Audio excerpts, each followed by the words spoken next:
wabyibutse cyangwa se wabyibagiwe uti ibyo ni ibiki mvuga? Ndavuga breakfast cyangwa ijambo ry'Imana ry'igitondo.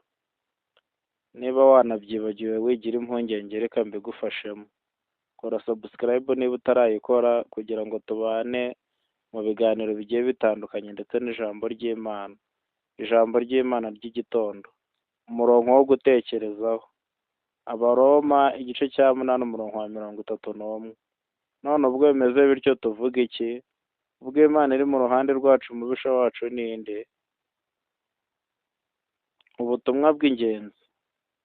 Igitondo cyose kidusaba kwibuka ko turi amaboko y'Imana, nta ngorane, nta mushukanyi, nta mbaraga z'umwijima zishobora gutsinda uburinzi n'urukundo rw'Imana ku bana bayo.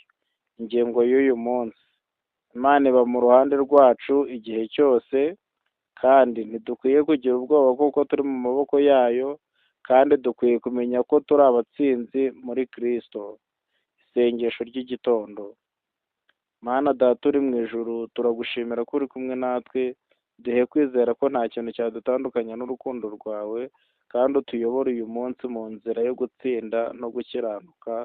Amen.